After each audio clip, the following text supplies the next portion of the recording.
business is quite capital intensive. Over the years in the past, all the profit that I get in, I turn it back into the business. Yes, I'm fashion conscious, but I'm not extravagant because I knew where I was going. So I closed my eyes to so many things. I was able to prospect and know that this business requires a lot of capital. When the dollar came down, it brought the capital down to like 50% of what you were working with. It was so challenging. A lot of business entrepreneurs in this market fizzled out at that point. I had some savings as a businesswoman.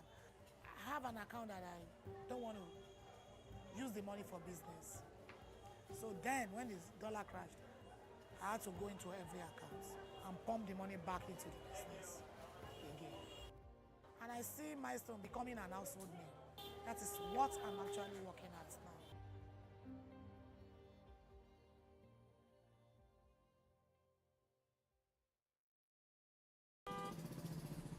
I came to Lagos about 39 years ago. Our parents were not rich. We want to succeed because we know we have nothing. And I find myself in a very different environment from where I was coming from. More sophisticated, capital intensive in terms of starting a business. So we are genuine and sincere and hardworking. So I started very little. I'm wearing one of my labels, and the name of this one is Ewa. Michael-Ugwu. If you are up, live to your community. If you are higher, live to your local government, live to your state, and live to Nigeria.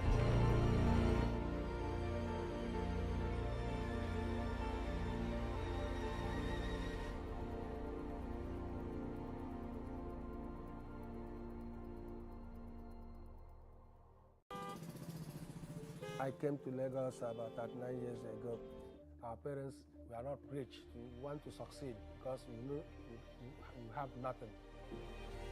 And I find myself in a very different environment from where I was coming from. More sophisticated, capital intensive in terms of starting a business. So we are genuine and sincere and hardworking. So I started very little. I'm wearing one of my labels, and the name of this one is Ewa. Michael-Ugwu. If you are up, live to your community. If you are higher, live to your local government, live to your state, and live to Nigeria.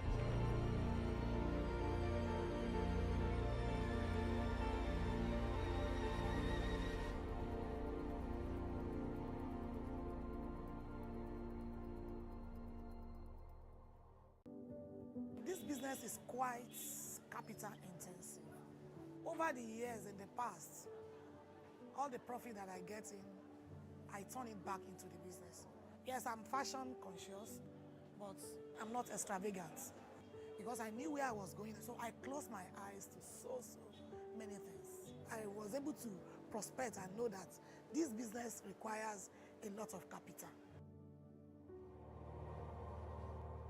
When the dollar came down, it brought the capital down to like 50% of what you were working with. It was so challenging. A lot of business entrepreneurs in this market fizzled out at that point. I had some savings as a businesswoman. I have an account that I don't want to use the money for business.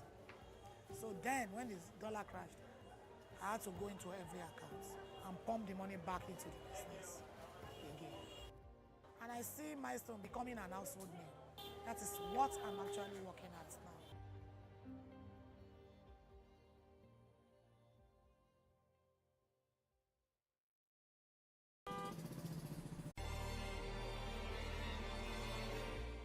So we are genuine and sincere and hardworking.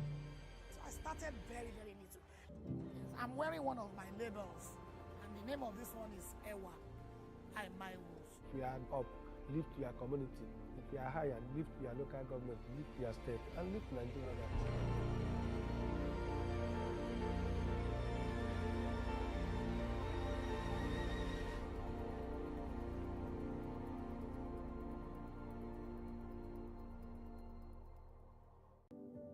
This business is quite capital intensive. Over the years in the past, all the profit that I get in, I turn it back into the business. Yes, I'm fashion conscious, but I'm not extravagant because I knew where I was going. So I closed my eyes to so many things.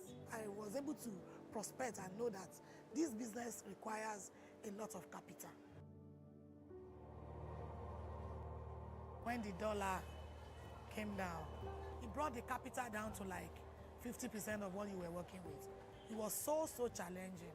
A lot of business entrepreneurs in this market fizzled out at that point. I had some savings as a businesswoman.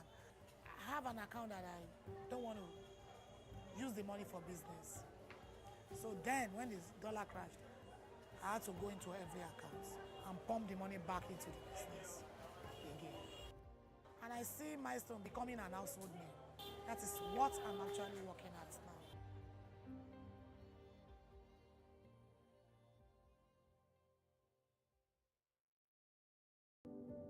This business is quite...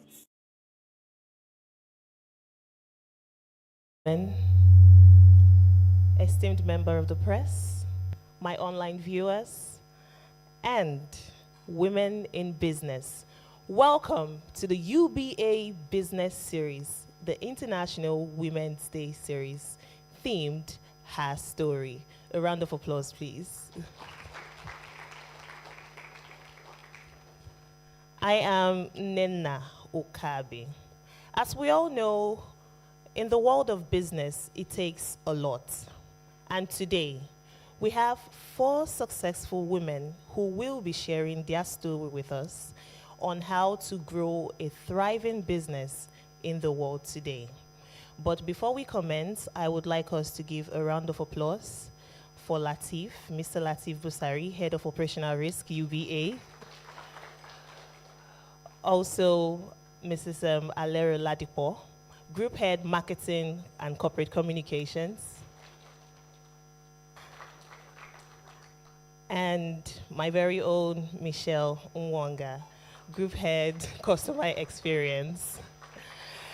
And for those of us wondering, oh, why have I not come to greet you specifically or specially, don't worry, after the event, I'll be coming to greet you one by one. And moving on, speaking on business, here in UBA, we understand the challenges that businesses face when it comes to cross-border trading. That is why UBA months ago entered into an agreement with the African Continental Free Trade Area, AFCFTA. And right now, UBA provides financial services in agro-processing and logistics services to SMEs across 20 African countries that UBA operates in. A round of applause to UBA, because no one does it like UBA. Moving on, I would like to call on the delightful, beautiful Ditra Onwuchekwa, who will be our moderator for today. A round of applause for Ditra. So you can sit here. And I would like to introduce Yemisi, who would read the profile of our panelist for today. Like I said, 4 successful women will be sharing their success story with us on how to grow a thriving business in the world today.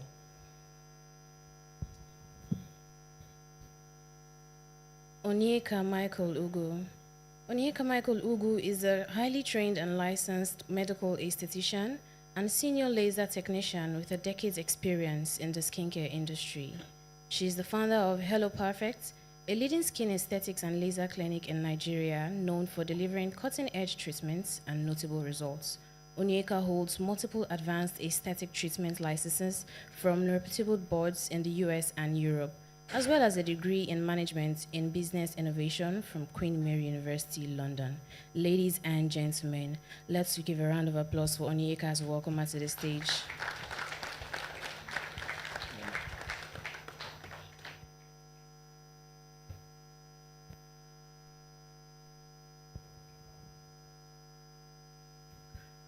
Oshuwa Tunde-Imoyo is a multi-talented individual with a blossoming career in entertainment and skincare industry. with a background in management, performing arts, and public relations. Oshuwa has over 7 years' experience in film, TV, and theater. She has established herself as a prominent actress, and in addition to her acting career, Oshuwa is the CEO and founder of Noah Skin, a luxury boutique skin studio based in Lagos and Nigeria. Ladies and gentlemen, a round of applause for Oshuwa.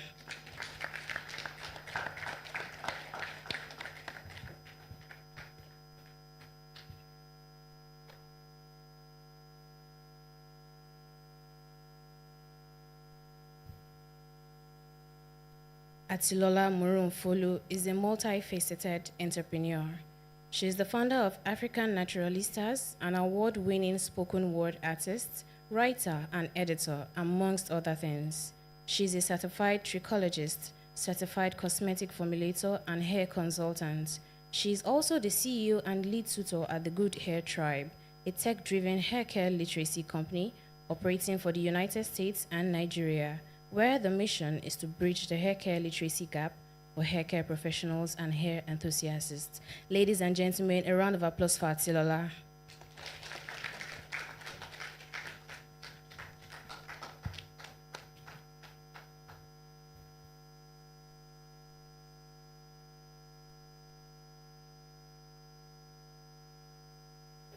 Chioma Ikokwu, better known as Chioma Good Hair, is a Nigerian lawyer, entrepreneur, and executive coach.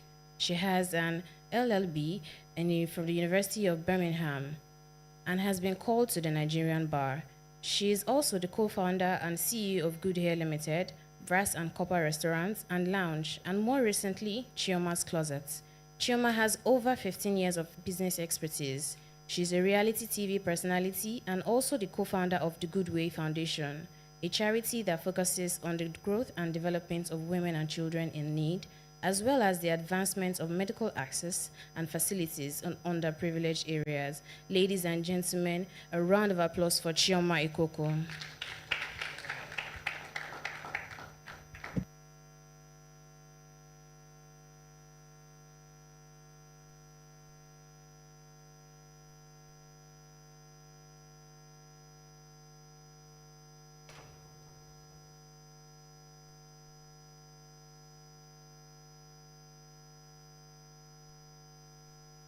Good afternoon, ladies and gentlemen, online viewers. Before we commence our panel session, I would like to congratulate all the panelists on the different successes of their business. Ladies and gentlemen, please can we have a resounding round of applause once more for our panelists? Thank you. Now, Atilola, I'm curious, and I'm sure the audience is curious as well. So can you tell us what drove your passion to kickstart a business in the first place?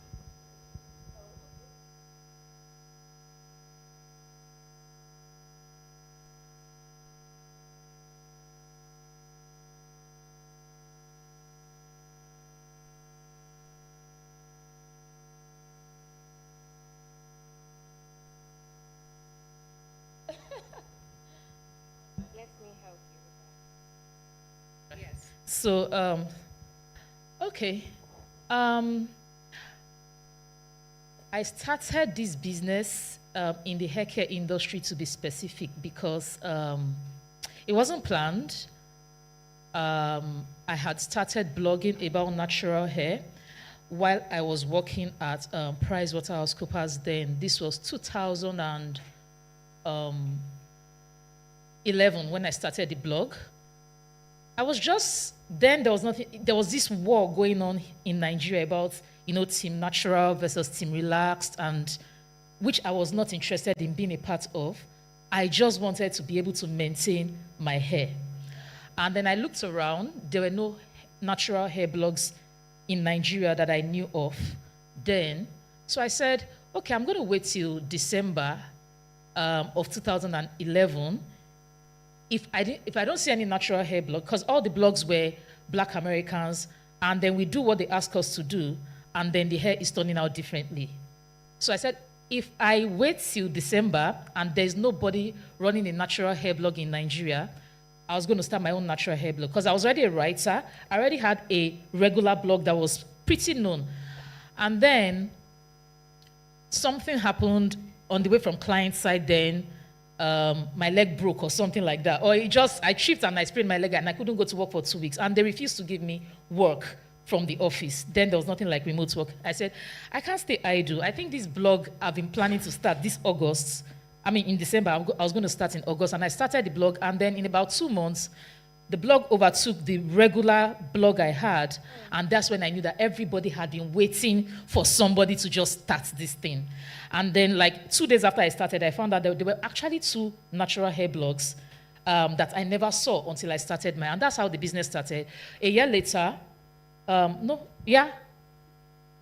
18 months later, I resigned from PricewaterhouseCoopers to start another business that investors had put money in. And then I started that business. And then the major investor dropped out while other smaller investors stayed. And then I was in the UK then. I called my friend, O Naturals, and I told her, you know what? By then I'd started making products. I'd started mixing products in PwC, right? And I was just giving people, and they were giving me like small money.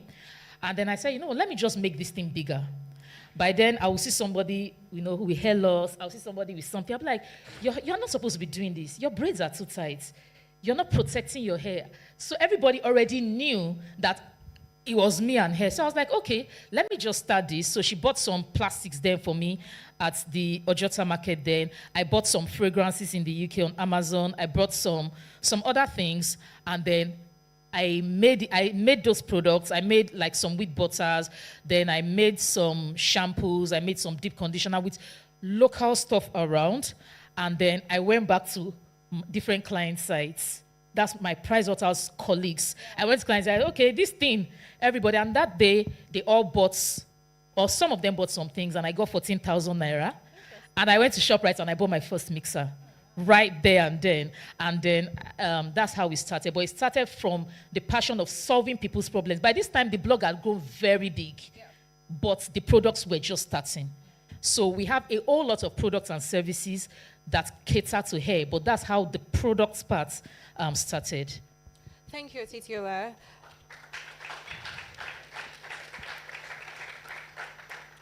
So for those of us taking notes, I hope you were able to identify something. She recognized the gap and she keyed into that gap.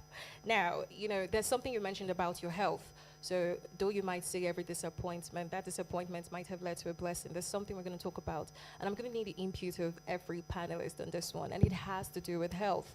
Mental health, physical health, we need to agree that is crucial to the success of anything we do in life. So starting with you, Onyeka, can you tell us how mental health or health generally has impacted on the success of your business? So, is this working? Yes. Yes, Hi, it is. everyone. Thank you for having me. And before I start anything, it's my birthday tomorrow. Interesting. I am the original 5-star Women International Day representative. So I run a business called Hello Perfect. It's an aesthetic and laser clinic. Given to the nature of my job, I deal firsthand with people who are constantly dealing with a kind of mental health concern because of their physical appearance. I don't know how many of you that have had to deal with severe acne, growth on somewhere, severe pigmentation, skin concern of one kind or the other. I think I remember a girl who came to my office one day.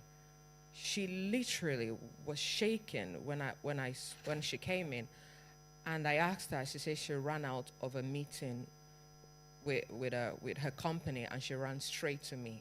She was doing a presentation, and the only thing the boss could see was her acne and her face. And no matter what her presentation, how brilliant and how put together she was, all the woman could say, you're just looking dirty. What is this? Go and fix your face. And she said she was overcome and overwhelmed with everything that was around her. She cried straight to me.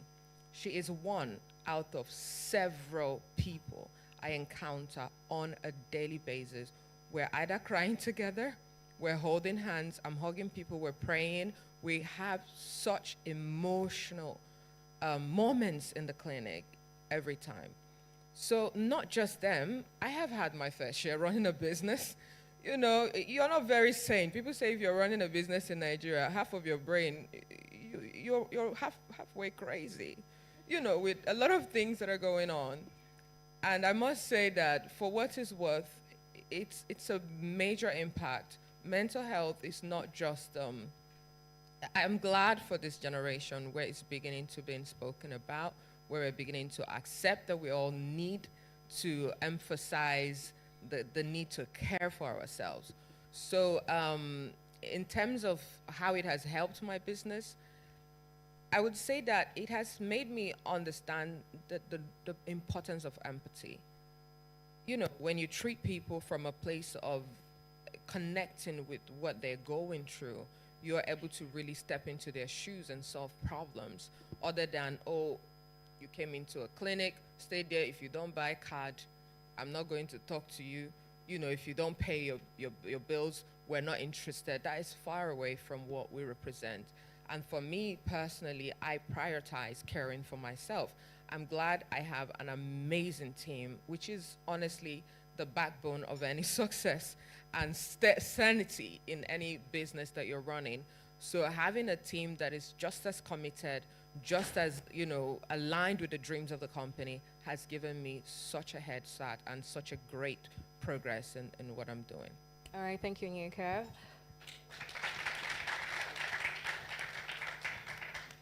Oshuwa, can we hear from you, please? No, it's not.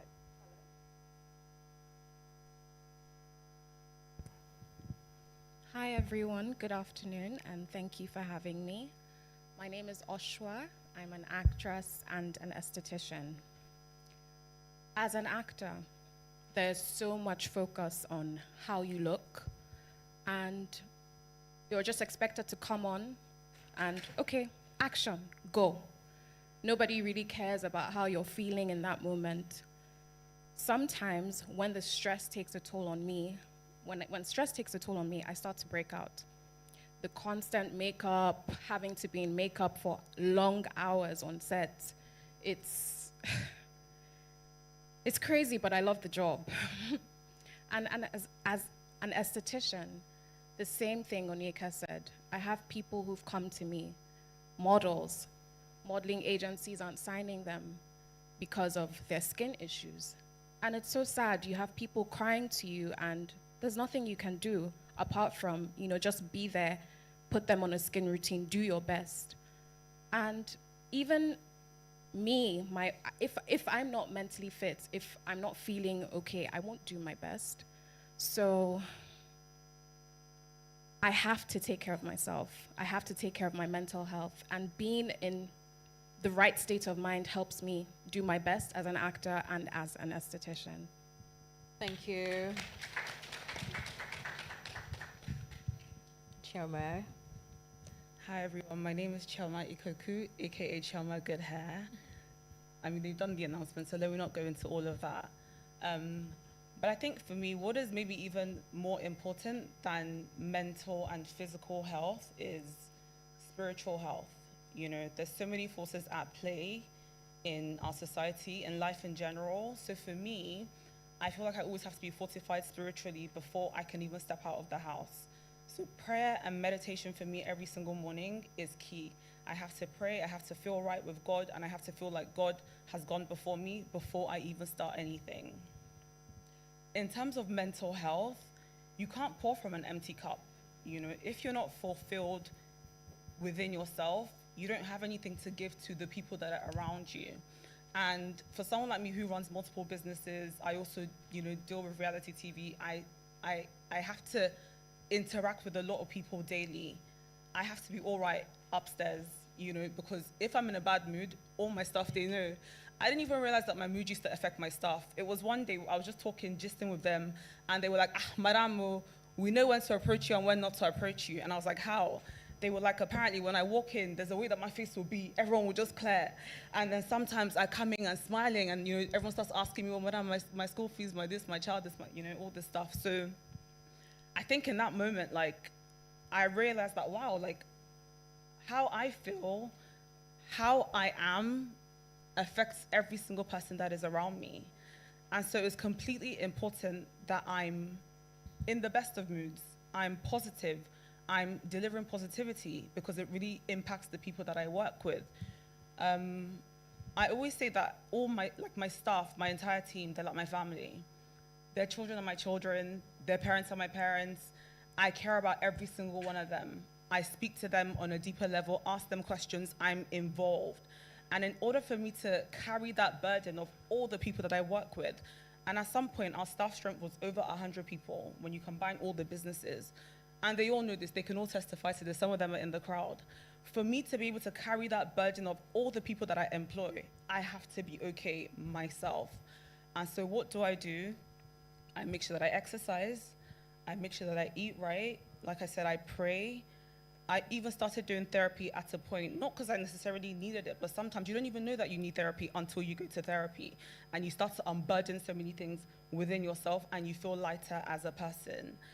And so I cannot overemphasize how important it is for you to feel right within yourself before you, surround yourself with other people. All right, thank you, Chioma. A round of applause for her, please. Atilola, yes. Okay, I'll look at it from the angle of hair loss. Like, that's all I know. I'm a trichologist, and at the hair clinic, we have seen things that nobody sees on the streets. Because, we women, we have the advantage of wearing wigs, but under the wigs, there are things. And then, I'll pick one woman's incident. This was 2015. I became a trichologist in 2014. So I can tell you that I was still very green. There were some hair loss issues I had not seen, even though I'd been trained to diagnose and attend to. So she came with her husband. And ever since then, I decided no husband coming with their wives here. And she had what I later found out to be frontal fibrosis alopecia. It's not one of the very common forms of alopecia, because the common ones we know, when you lose your edges, the ones that are Nigerian, but hers was frontal fibrosis, and I had not seen that kind of alopecia. But of course, they can't see it on my face that I had not seen this kind of alopecia before. So, and then talking, say what you want to say, but this woman was scared. She was timid, and the husband was like, talk to her now, talk to the expert. And I think I was about 28 years old then. It was pressuring her, and I was like, what am I going to do? But you could see that the woman's mental health was gone. She was a shadow of herself. But I did what I had to do. I gave her the things I had to give her. But I could never forget that incident. I couldn't forget such that when I found out about frontal fibrosis and alopecia, like years later, I looked for this woman's contact amongst in the folder, and I called the woman. Of course, the issue was still there because of the kind of alopecia she had.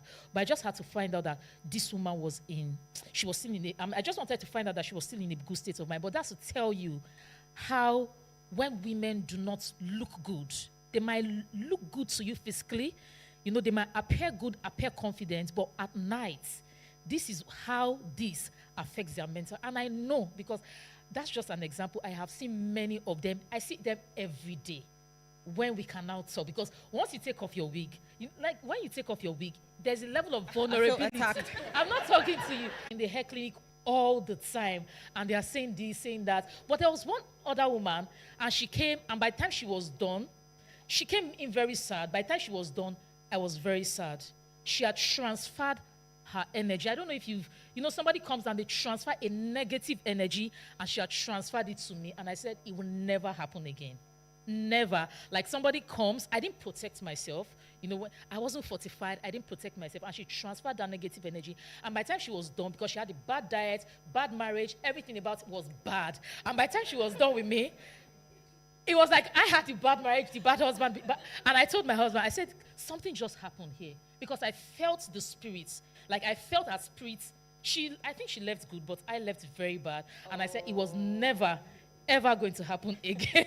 Like again at the hair clinic. And since then, I had learned about. So I'm just talking about how hair loss, how you looking good, not just appearing good, but you actually being good affects your mental health, and and how we should actually focus on being good, not just looking good or appearing to be good, but feeling good. Thank you. All right, thank you so much. Okay, so ladies, much of what you've talked about has to do with aesthetics. But sometimes your environment could actually affect your mental health. I mean, this is Nigeria. Can we remember what Onyeka said about going crazy if you're running a business in Nigeria? And this is Lagos, chaotic Lagos, as I like to call it. So in a situation whereby women find themselves, away from juggling busy schedules, they find themselves in an environment that is really, really demanding. How do you think they can marry their mental health with that? Oshuwa.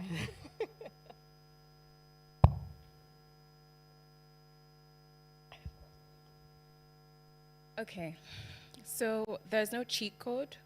The only thing I can say is just start. Start, like, if it's incorporating fruits and vegetables in your diet, 10 minutes of exercise. My mom, when she's praying, she's dancing. Dancing, you're exercising. It's a form of exercise. Do the little that you can do. When people say, oh yeah, I just started this diet, and we're not allowed to do this, we're not allowed to do that, we're not allowed to do it. The first 2 weeks, okay, you lose weight, and then what you realize is that you get back, and it's the same thing. So do realistic things that you can actually control. Start with the little things, whether it's by saying mindful affirmations to yourself, positive mindful affirmations to just, set you in a good mood. And yeah, that's all I can say. Just be patient and start. Start today. Thank you. Yes, Onyeka, I would like to have your contribution to that, please. It has to do with the environment. Where women find themselves in demanding environments, how can they factor their wellness in? So, I am a mother of 3 children. Wow. Yeah. I own Hello Perfect, and that need just exert about same energy, at least at this stage of my career. I remember I started Hello Perfect, and I think just as I was doing the opening of the clinic, the very next month was my traditional wedding. And in that month, I was 4 months pregnant, and I had to go away. Of course, healthcare system in Nigeria does not allow us all to want to have our babies here. So I did have to go away. The business suffered. I came back, I built again. I had to be pregnant again. The business suffered. And that's the honest cycle. It's the honest truth. As a woman, it's not easy. It really is not easy. The truth is, you have to surround yourself with people that can help you do it. You have to be a good person, at the very least. I have 2 nannies that have made my life easy. And this is because they have been with my kids my children don't know any other nanny but Nanny Rose and Nanny Sibel. I'm good and kind to these ladies. I can trust them, and I can go. I have a team that I have got to build now. It's not always been like that because we've had our own cycles. But I have a team that, as at this point, I can travel. And I know that the clinic can run well. It takes building. It takes intentional building to make sure that even your security man is kind to you. It's mental health strategy. That your driver is kind to you is mental health strategy. These people they all play a very important role in your everyday life. whether he's driving you, whether he's cooking for you, whether they're taking care of your children, whether they're your team, your staff, every member of the people that you see almost every day will help you pull through in your life. But if you're that person that you think, hey, I'm the bonjour, madam, nothing they happen here, you're frustrating yourself first. And that is the truth. The people around you will be the biggest people to hold your hand through every decision, every downtime, every important time that your life and your business needs to grow. So if there's a tip I'm giving here, is that make sure that you surround yourself. I'm not talking about your girl bang, your muscle people. No, I'm talking about those people that don't look like they're so important. They're the ones that will really and truly pull you through when you need your mental health together, or your life in general together. Thank you for that insight, Onyeka. You see, we live in interesting times where social media, technology, artificial intelligence, they're often described sometimes as the new oil. Millions of US dollars from social media. Now, Chioma, of course, you know this question is going to you. Can you tell us how social media has actually impacted your business?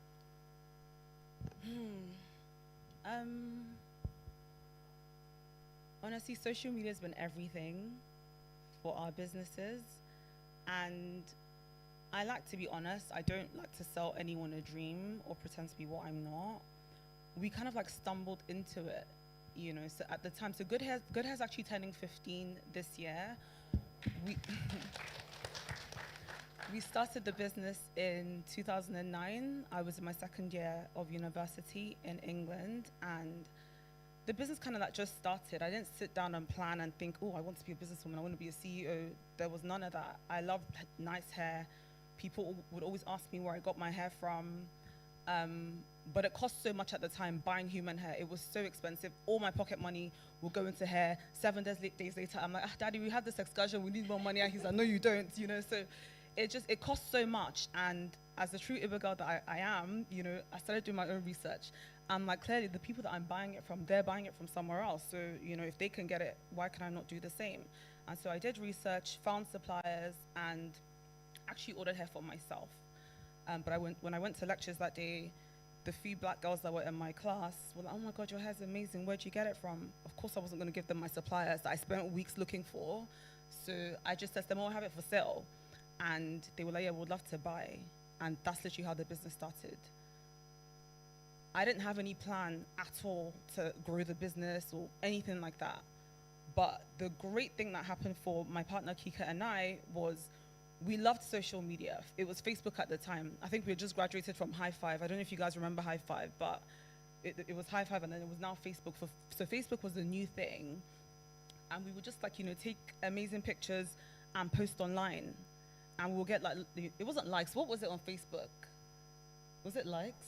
Yeah. Okay. So you'll get like likes and comments and, you know, people just kind of like loved us as individuals.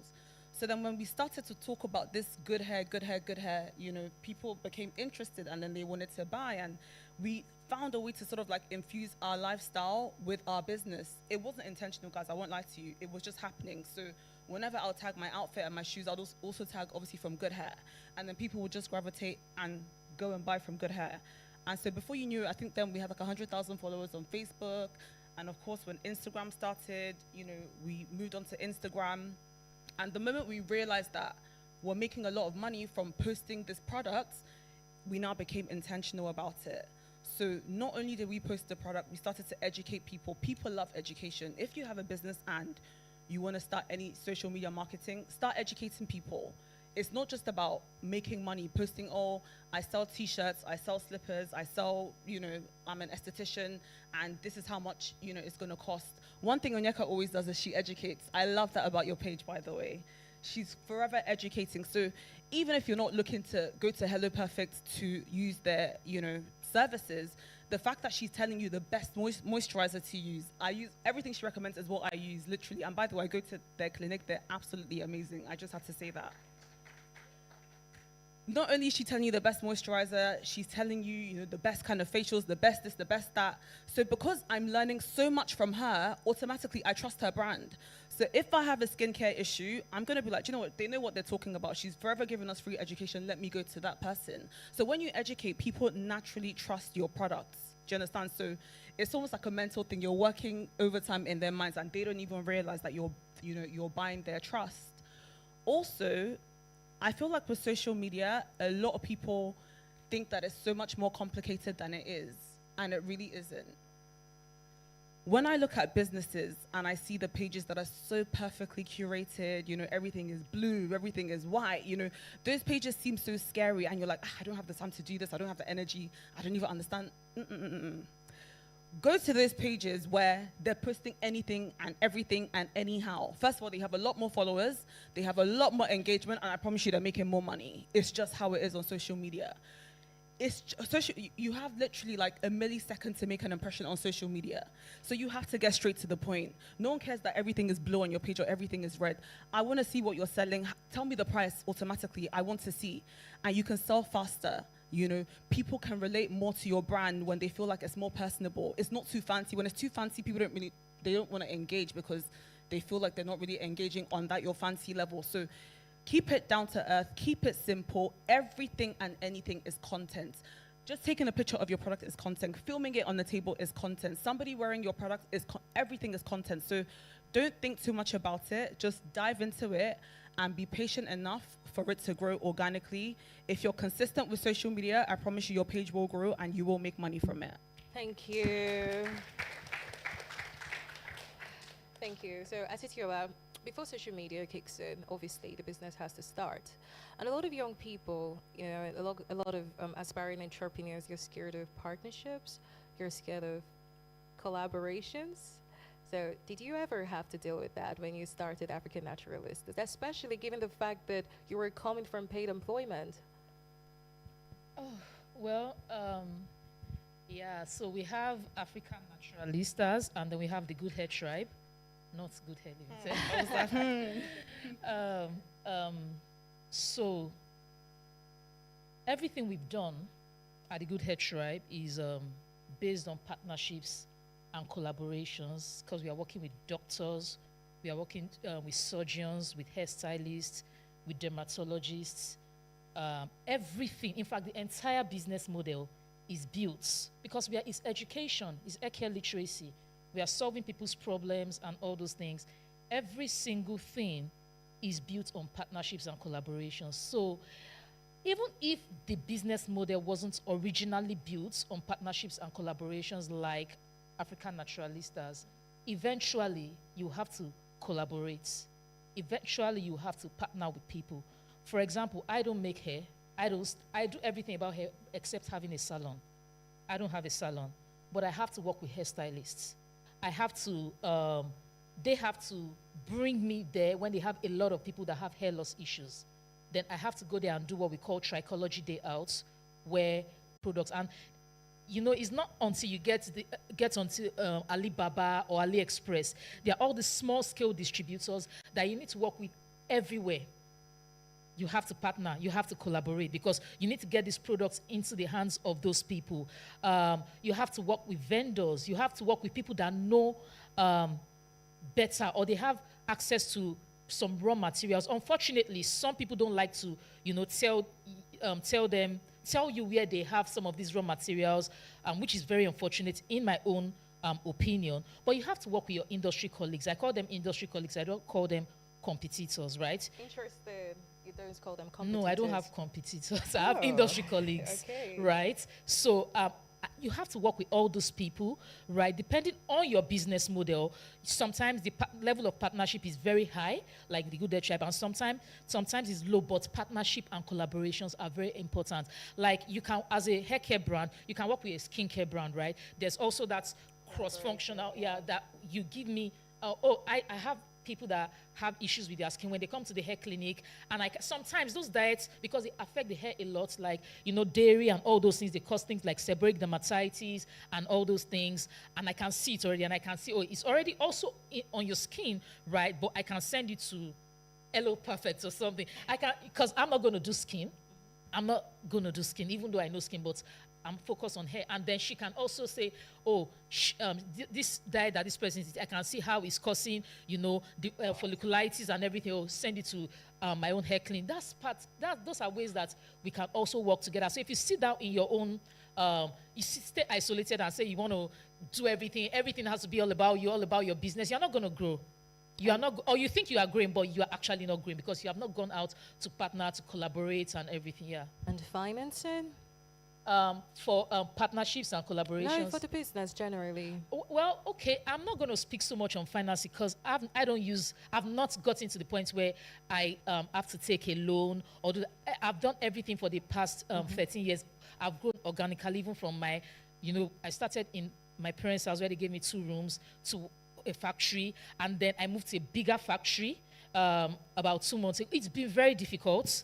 I will not even, moving from it's been very difficult moving to that bigger factory because we had to plug everything we made last year, all the millions, into the bigger factory. So, but I've not had to use external financing just yet. Just yet, Yes. but just in case you decide, we have a lot of products and services to cater to you. Yeah, UBA has actually been We do, Yes. we do. One key word I've heard all our panelists mention, customers. We have to agree, they're key enablers. Oshuwa, when you deal with your customers, this actually is for Onyeka and Oshuwa, especially you, Onyeka, because your business sounds like you like perfection. I mean, hello, perfect. So how do you ensure that your customers stay satisfied? How do you drive engagement? How do you get feedback? For both of you, just very briefly. So, I see my clients like my family. Okay.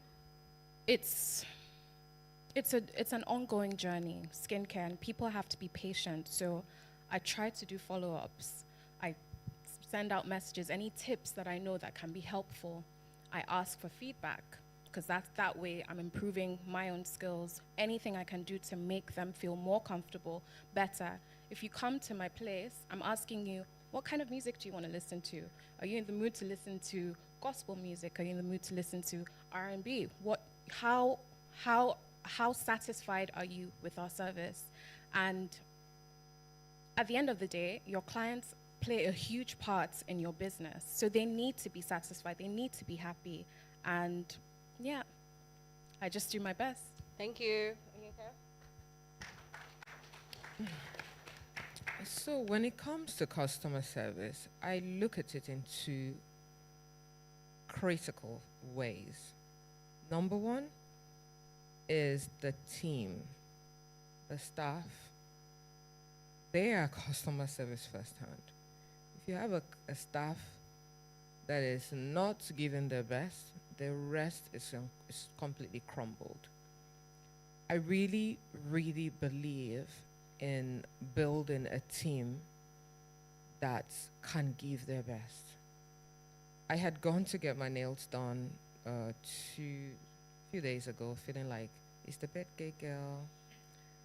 And the guy that was getting my nails done just told me, oh, you like the shawarma they sell next door? I said, yes, please, can they go get it for me?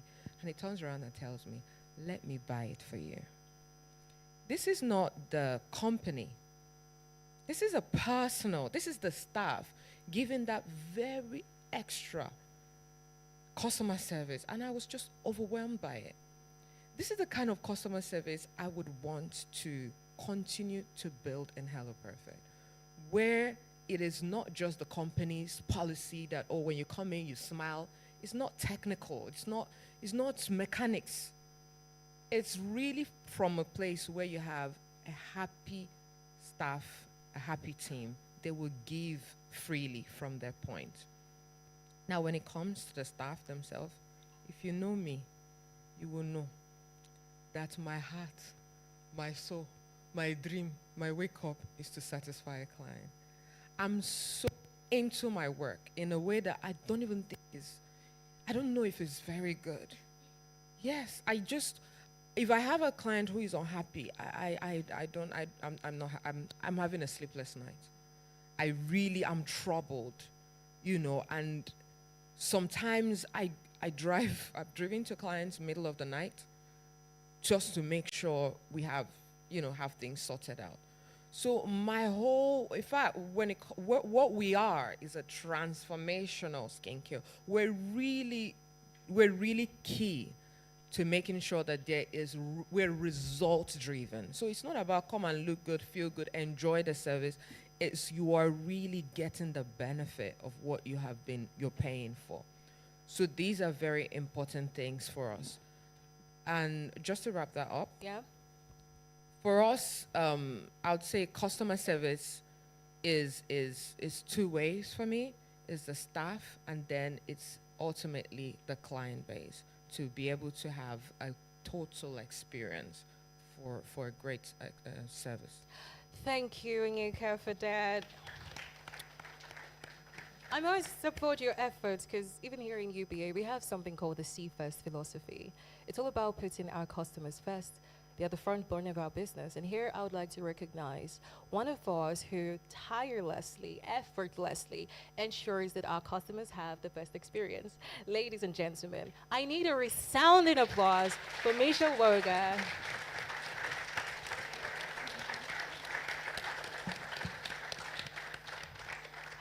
Thank you for doing justice to that. You know what's so interesting about life? 1 minute we're here smiling, talking, and the next we are faced with a challenge, with an uncertainty. We all know what happened with the COVID-19 pandemic. The world was on halt. Chioma, did you not miss your trips during the COVID-19 lockdown? I didn't know that I survived it. Oh, really? So when you're faced with a similar challenge in your business or a barrier or an act of God or an unforeseen circumstance, how do you deal with it?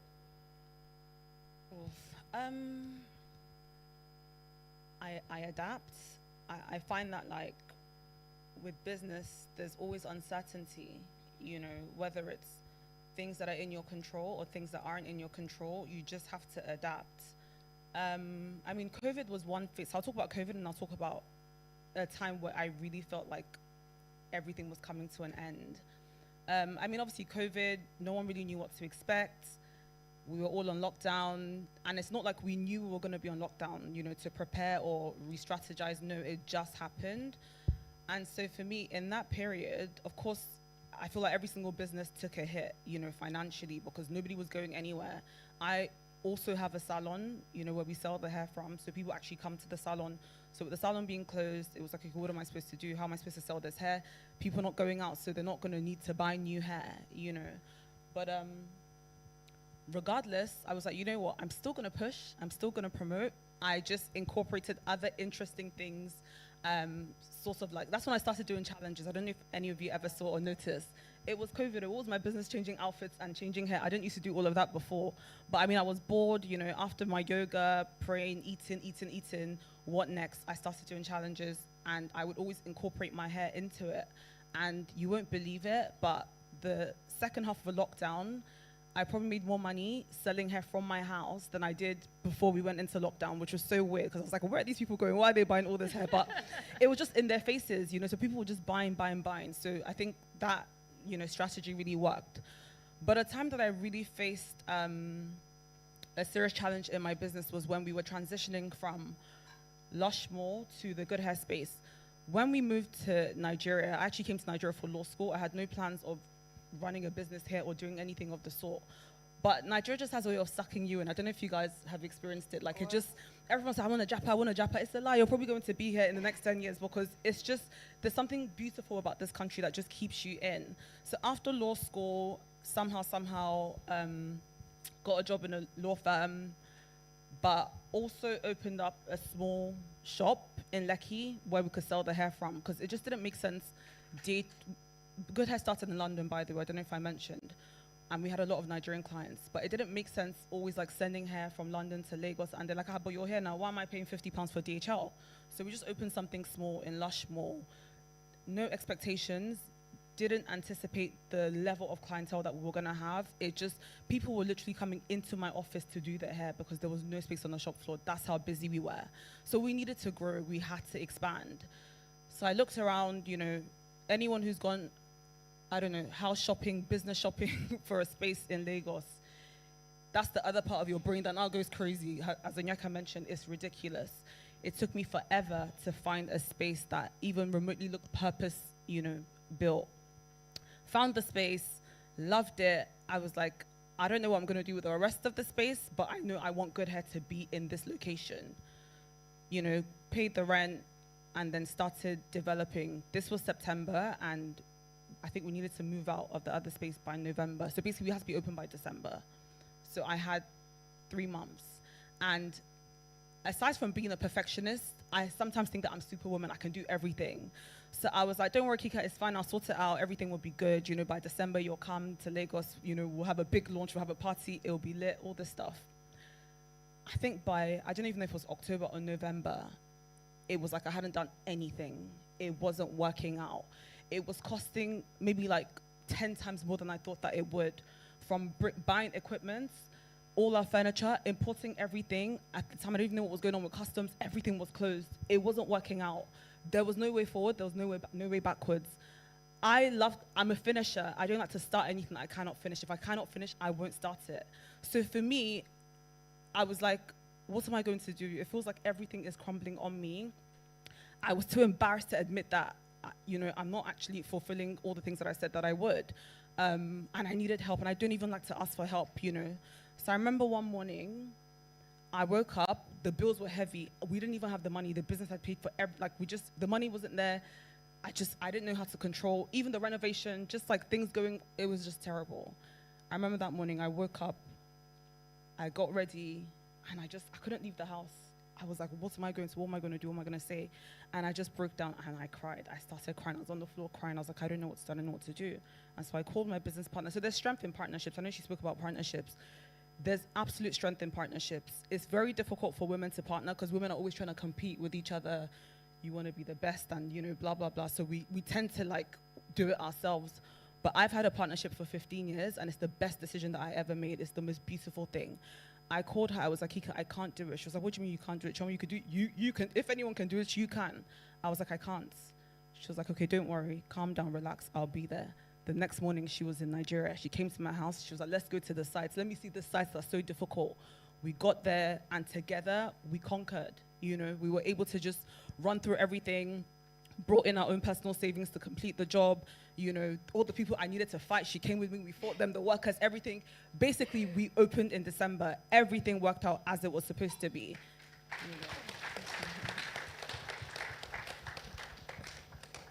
So yeah, I feel like there is no challenge that cannot be overcome. If you continue to stay resilient, you continue to stay driven, don't give up, just stay consistent, have that grit, you will definitely overcome. Thank you.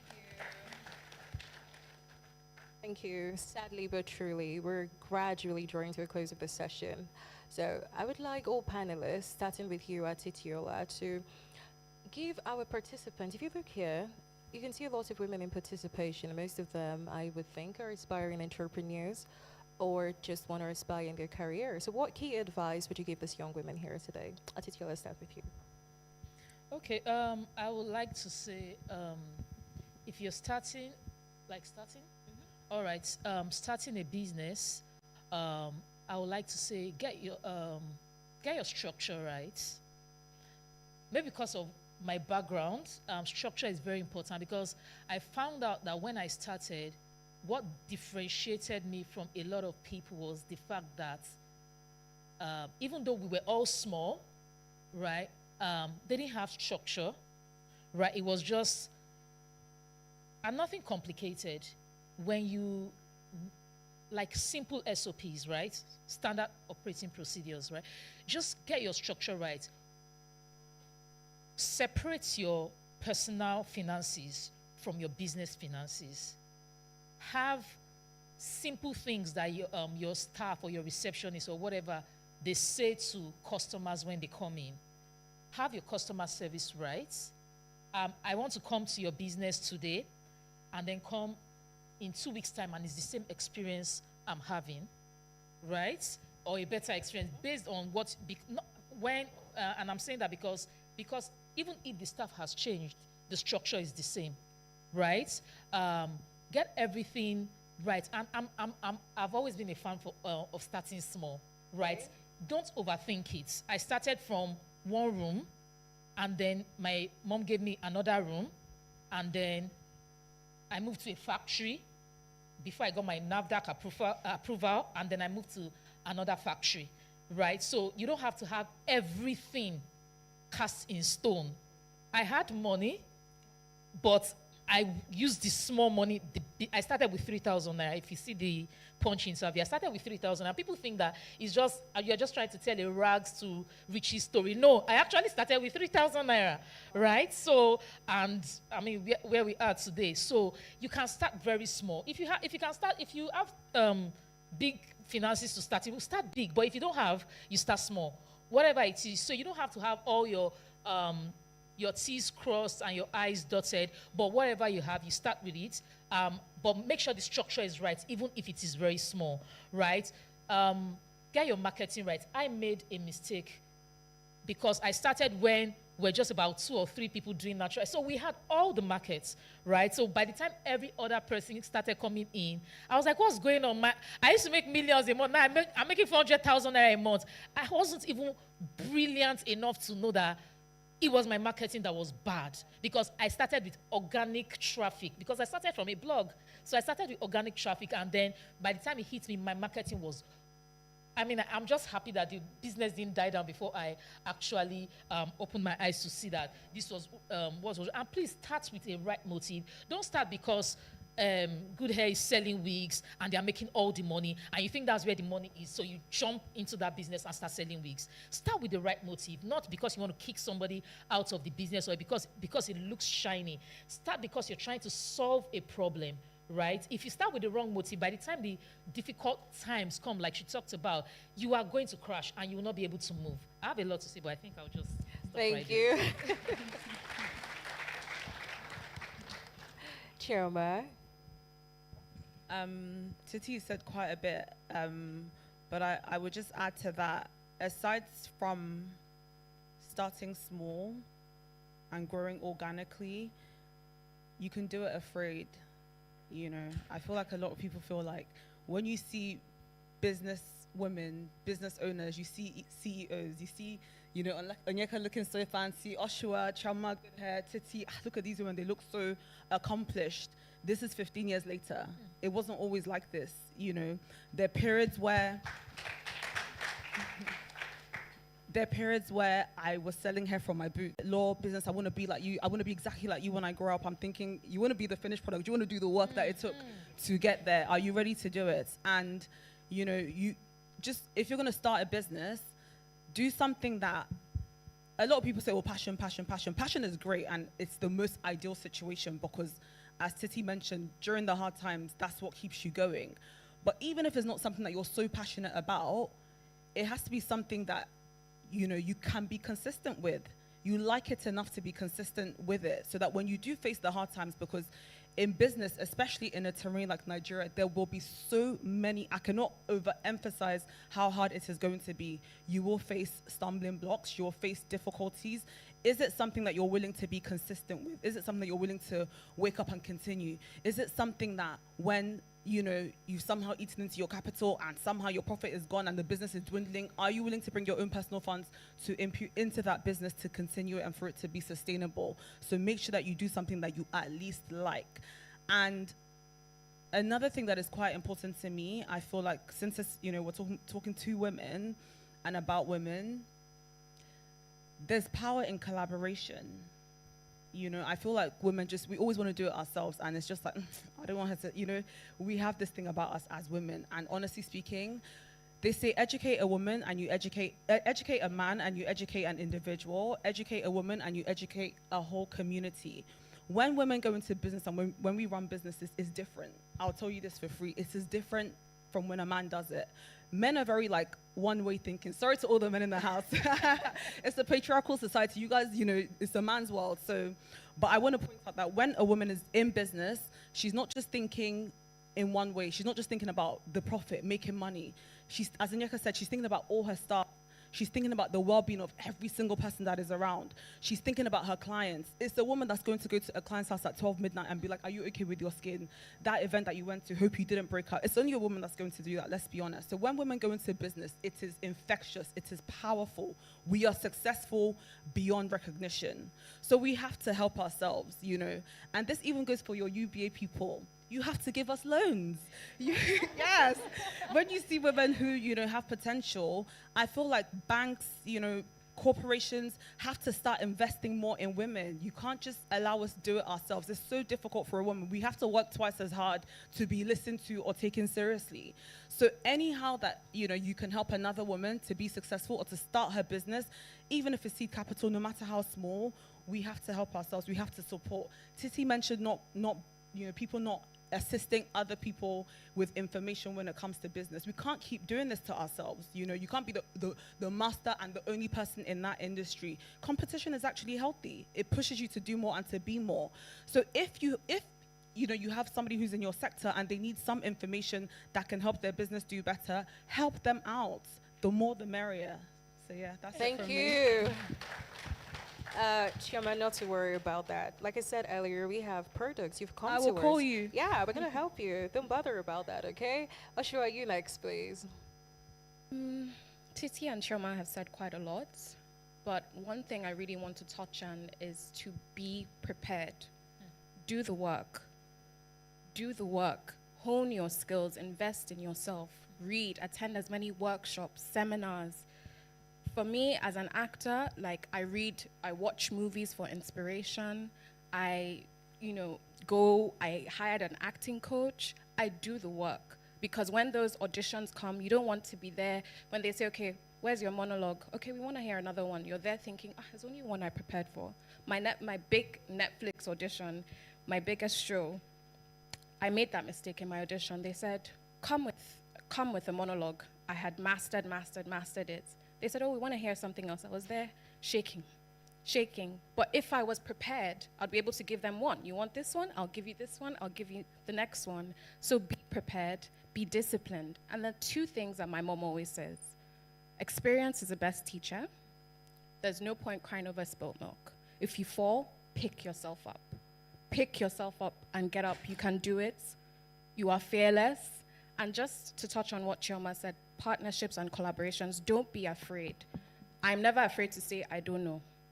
Me, as a baby esthetician, I'm not a baby esthetician, I'm an esthetician. But, you know, as a business owner, as a new business owner, if I don't understand something, I send it. You know, I have dermatologist friends. I have other friends in the industry that I can say, guys, please, I have a case here. Please help me. What do you think? Don't be afraid to ask for help. Yeah. Thank you.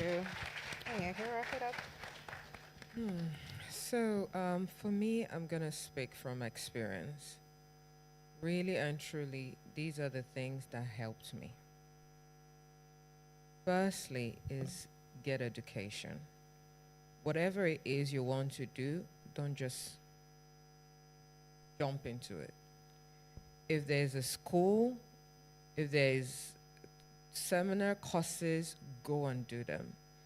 It will help you form a foundation and understanding of what it is that you're doing.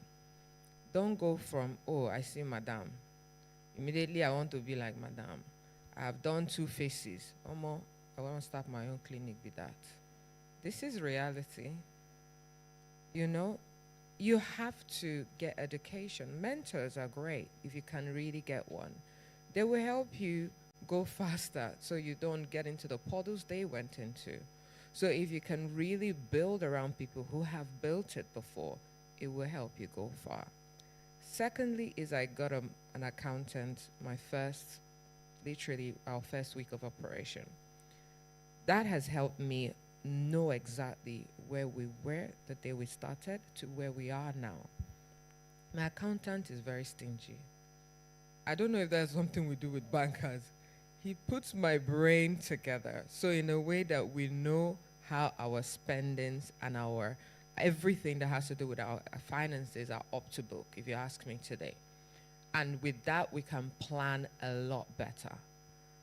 And thirdly, I would say is start. Start. No matter how overwhelming it looks, just start. Like Chioma said, you don't have to look at it from the finish point. Look at it from the first few. It's even easier to make your mistakes when you're just starting with fewer people.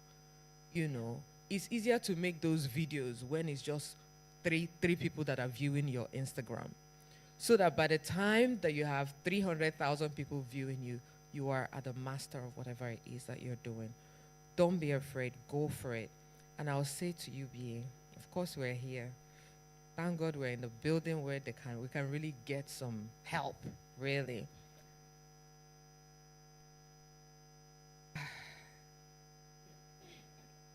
This interest rate is our biggest fear of taking loans. Yeah. Truly, I have a dream now. Like I don't stop. I'm literally always building something. And this dream is going to be, let me not sell everything. But when you hear that your interest rate is 20% more. It's 25% now. Just look at that. And this is even because you're a woman, we're going to give you less. And that less is 24%. How can we build? The international theme for this year is invest in her, accelerate growth. So please, UBA, invest in me. And me too. Invest in me. Let us accelerate growth together. And not just me, I really want to make a point for women. We do need help. We do need you to actually build sustainable businesses for them to thrive.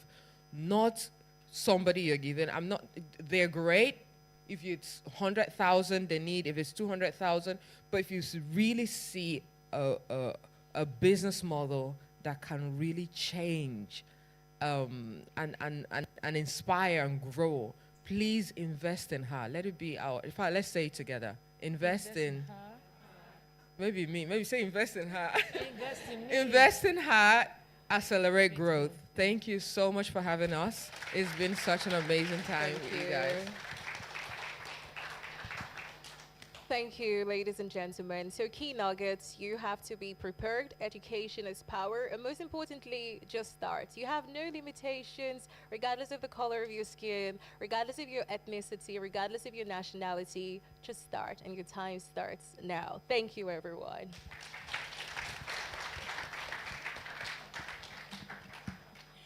Thank you so much. But first of all, I have something to say. If I wasn't so much in love with UBA and my corporate life, I had a plan to, start selling spare parts at Ladipo. That was basically my plan. I mean, import spare parts as an Igbo girl and sell my spare part market. And added to that, UBA, we have loans and we support women a lot. We have SME loans from our working capital loan, our asset finance loans, school loans, hospital loans, Onyeka, hospital loans. We have that, and it's very, very flexible. Our repayment plan is very, very flexible with a special interest rate. UBA, we got you. It's special. It's a special interest rate. It's a special interest rate. And I know we've learned a lot today from our panelists. And one thing I can say about customer experience, which we do that here in UBA, which is our CFest. Onyeka, I have been to Hello Perfect, and I can say that Hello Perfect has an amazing customer experience. A round of applause, please. And moving on, I know we all have questions, so we'll be taking 3 questions from the audience and 2 online. Questions, please, anyone? Questions? You can signify by raising your hand. Questions? If you have skincare question, ask. You really don't know. You don't know if it's, you really don't know. You don't know what you're eating that is breaking your skin. Or maybe there's somebody here who would love to act, go into the movie industry. So, okay, 1 and 2, 1 more. 1 more. Can we have anyone here? Anybody here? Okay, so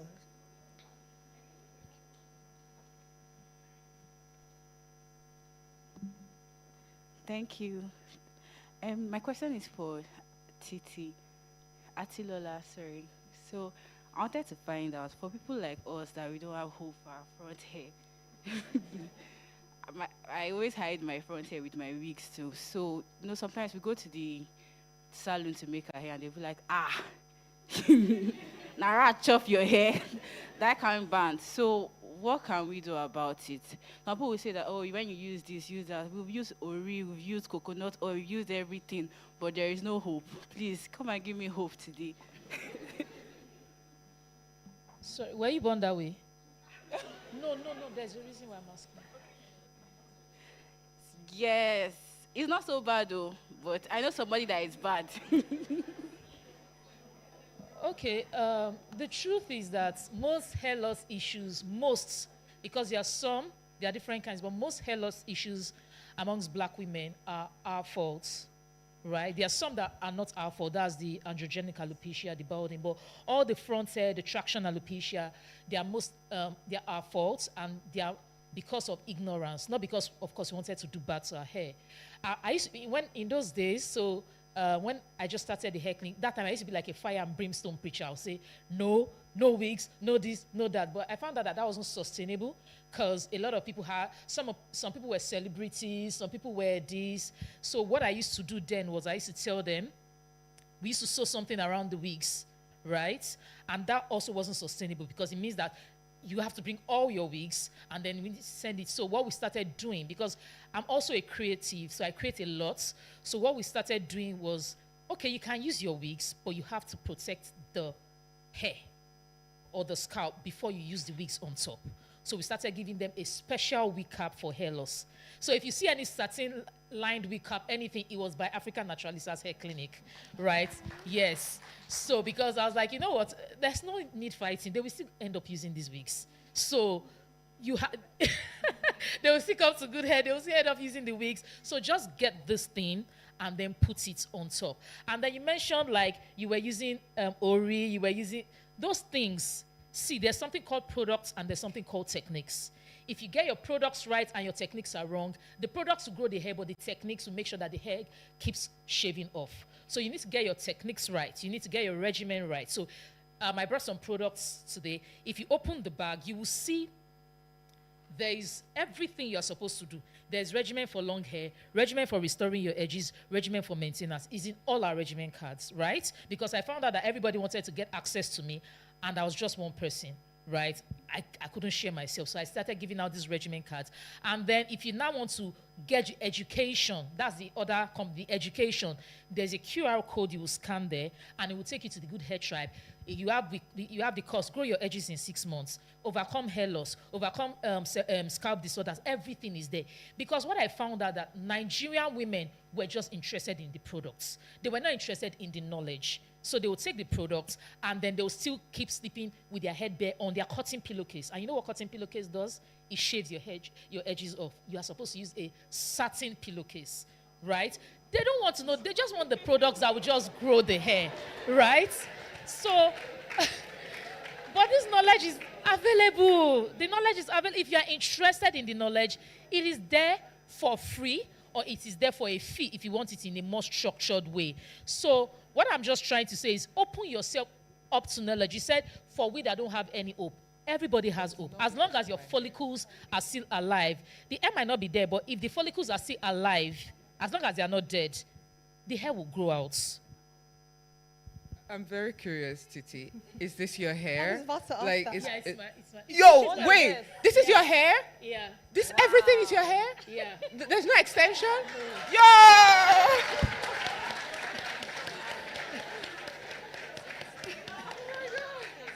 No, it gets, when it's stretched, it reaches down below my I want a consultation. You will get it. And you'll get it for free, because we're on the same panel.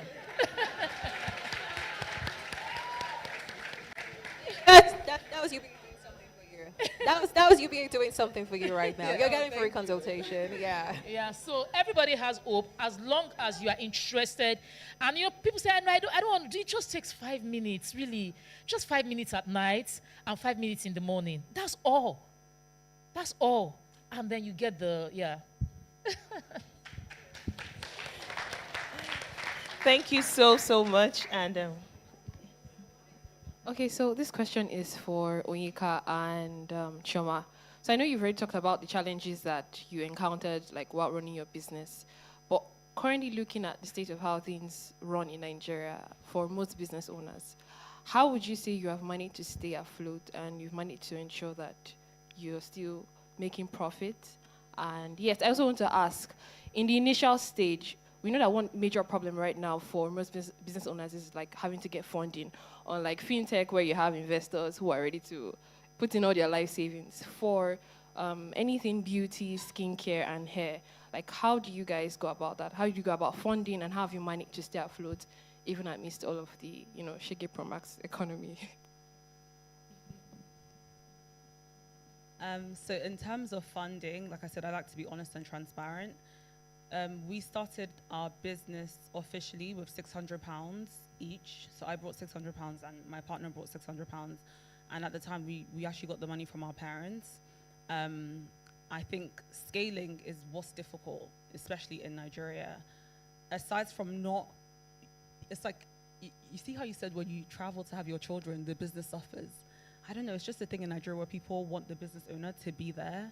So maybe even the human resources could be an issue sometimes when it comes to scaling, but mainly financially. You want to grow your business, you want to have several locations, but I don't want to use my personal funds for that. I don't want to use every single money the business has suffered to make to scale. By God's grace, the scale will be successful, but what if it's not? So you don't want to bear that risk entirely by yourself, which is why we keep talking about, we're laughing and joking about it, but it's serious. Like, Nigeria has to do something about the interest rates. Imagine a business that's just starting and you're telling them 25% is the new rate, but that's even the minimum from CBN, right? So it could be like 27%, 28, 29. How do you tell a new business that, they have to start paying 28% interest? It's not feasible. Most businesses don't even make a profit until like their second year. So the debt that is already on top of their heads, it's ridiculous. So it's really, really difficult. And that's why we implore more women to come forward, whether in their organizations, their institutions, to provide grants and, assistance for women that want to go into business. Another way that we were able to scale that was actually in brass and copper. So with Good Hair, it's just really been organic. And yeah, we put funds from the business back into the business because I'm not paying 27% for any loan, But with brass and copper, the funds to start the business, we had to get into partnerships. So that's the way that you can scale, because if you have a few more people in that business, everyone can pull their funds together. So it's not as punitive on one person and you don't have to bear the risk by yourself. So getting partners allowed us to fund that business to the level that we wanted it to be at without it being as punitive. So that's it for finances. Now, in this economy, honestly, it's just God, because I can't even tell you that there's any formula, because there isn't, and I think it's a personal journey for each business owner. There's no answer to the question. It's just very subjective, especially if you're bringing products in. Now, if it's a service-based business, it's slightly more manageable, but for a business like, let's say, Good Hair, for instance, where we bring our products into the country, we have to import the hair, we pay in dollars, and then we charge in Naira. So if I bring it in for $100, and let's just say $100 was, 100,000 Naira, which that was ages ago. But let's say $100 is 100,000 Naira, and I decide to sell it for 200,000. In this economy, do you understand? Before you know it, I'm making a loss, So it was either we continue to increase our prices, which is very punitive on your clientele. And part of customer service is not driving your customers or your clients into debt because, something that the government or the economy is causing. So what we just chose to do was reduce our profits, So we've just had to get lesser profits and sort of keep our prices the same. We did also at some point, especially when, I don't know if you guys remember when it was every hour the dollar was going up. It was so ridiculous. I was like, in fact, my manager one day called me. She was like, Ma, I just sold the wig and she gave me the Naira equivalent. And she was really happy with herself. Like, I just sold, this client just came in. And when I did the calculation, I was like, we just made a loss on that wig. And she was like, really, how? And I broke it down to her. And she was like, oh, wow, I'm so sorry, Ma, should we stop selling? And I said, well, just put all the prices in dollars for now. So that week when it was just so crazy, we had to have a base price in dollars, and whatever it came up to in Naira is what people would pay. But, in full transparency, we've sort of like just come to like a baseline point where we're not increasing our prices at the moment, but we're just getting less profits, and that's just it. Okay, so first thing is, how did I get funding? I did my training in Dallas, Texas, and I remember in my class there was this lady that had a clinic somewhere, so I offered to work for her, and while I worked, I started to make some money. At the very little earnings I got, I bought my face steamer. I started buying little things. I started buying little and little. And because, it was a sort of partnership, if I do microblading at this cost, I get at this cost any new service. So that was how my first income really came in. I'm trying to find. And eventually I came back to Nigeria, and to pull my first fundings together, it was literally all of my money came out. And eventually, I remember also buying my first laser machine. If you know, it's not cheap to buy the kind of machines. The first machine I bought was about $45,000. The good thing was I did not have to pay all at the same time. So I was able to pay, I staggered it. Now they don't do that. You have to pay full. But because, again, first business mover and all that gave me the advantage. With that also, we have been able to gradually grow. The business became very sustainable at some point. And the more the clients came, the more we just, put everything back and built and built and built. Now, have I ever needed money in my business? Yes, I have. Again, it was when I wanted to buy a laser machine that this time was going to cost about $120,000. Interestingly, at that time, I'm afraid of loans. I'm really afraid of banks. I shouldn't be, right? I'm afraid of banks. I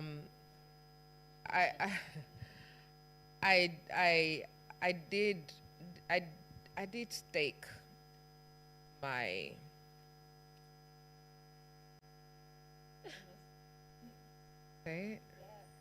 I staked my crypto,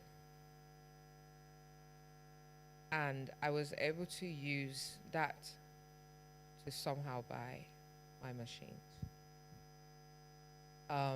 That helped, to be honest, in a very significant way.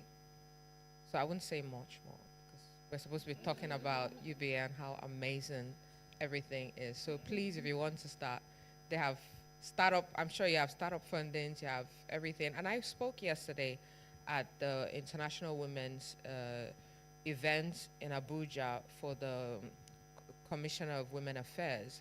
And interestingly, the government have quite a number of support for women. I told them the problem is not you having all of these budgets. We don't know about them.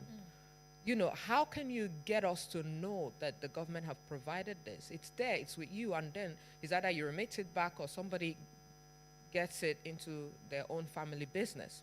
So there's help, to start a business. And like she said, start small. That's really the best way. Start by selling to your mother.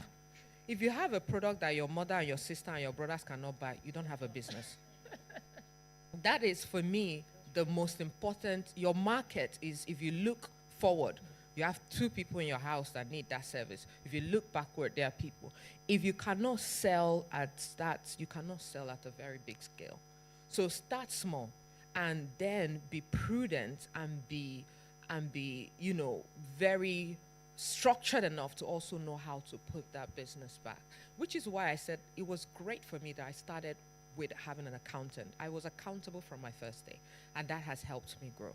Now, your second question is, how have I been able to stay afloat? If you know 90% of skincare products in Nigeria, I'm not even saying, any other thing that is not skincare product, I'm very skeptical about organic skincare in Nigeria, and I'm vocal about it. And I'm not to say that you don't have organic skincare. If you get it right, it's good. But unfortunately, what is being sold in Nigeria is poison to your skin.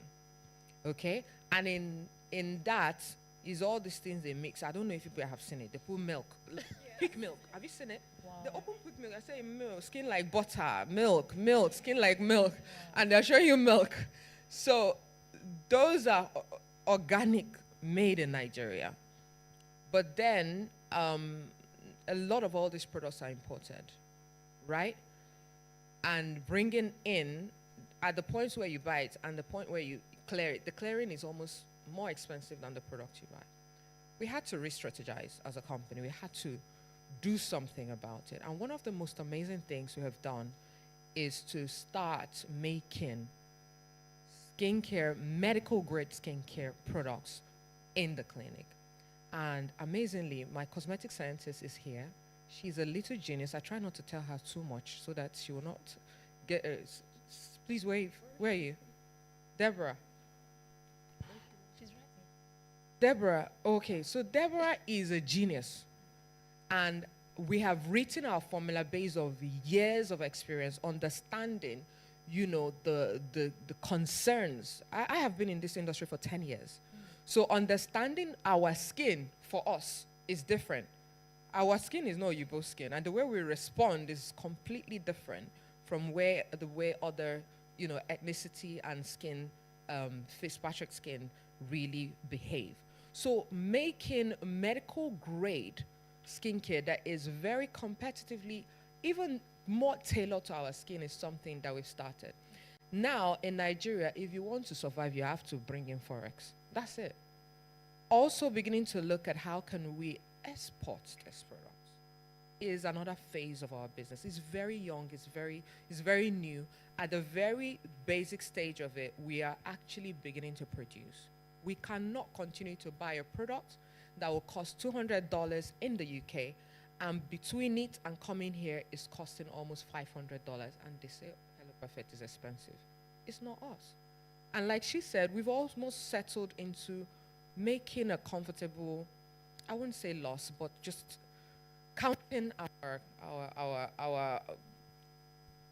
and just knowing how to sustain us, because you can't come in today, your cosmetic procedure is this price, you come in tomorrow. I've never even put out a notice to say we've increased our fees, because it's really mentally, you're like, they've increased, I'm not even going there.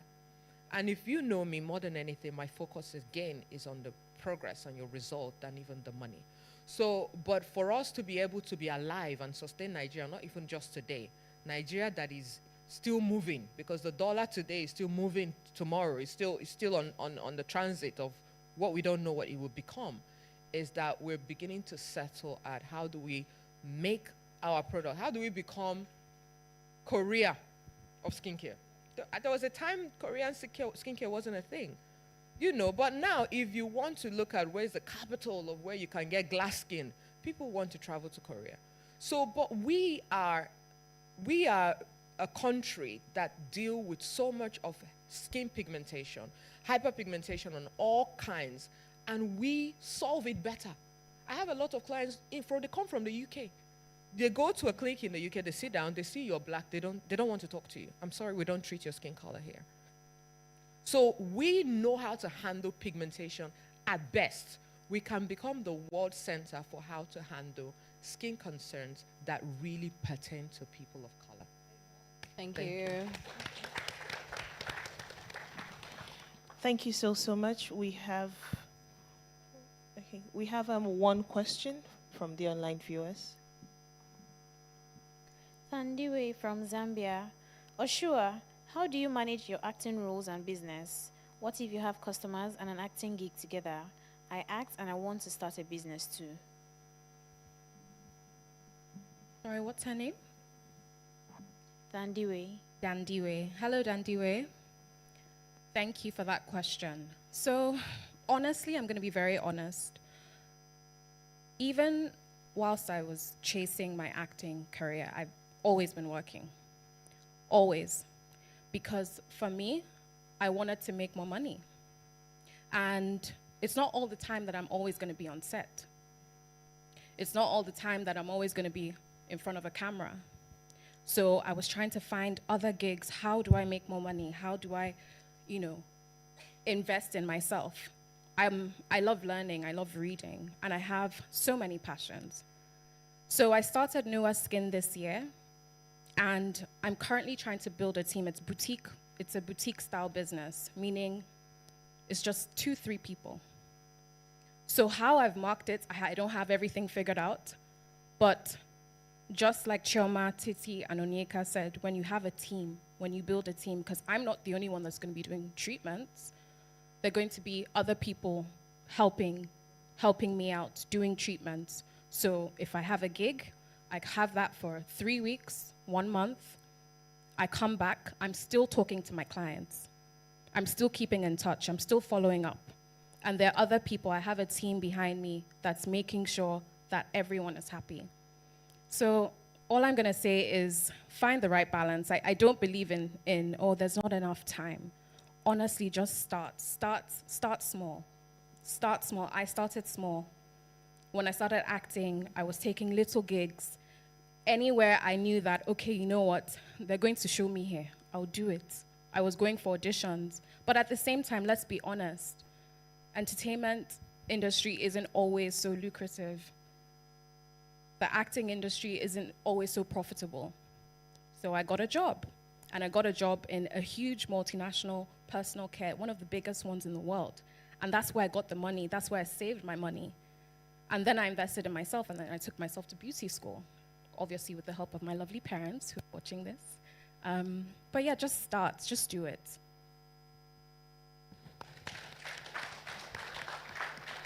Thank you so much, panelists. Ladies and gentlemen, a round of applause for our panelists.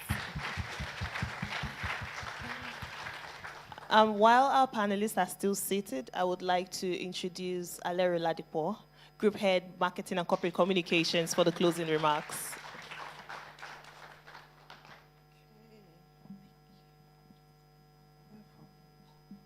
So I just want to start by saying thank you.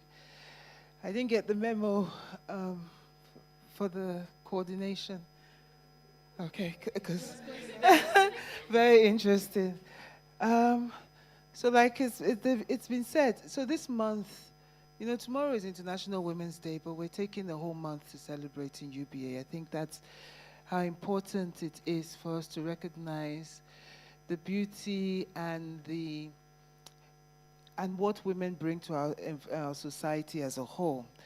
And the theme, yes, is about growth, but it's also about inclusivity, and that's why we've themed it about her story.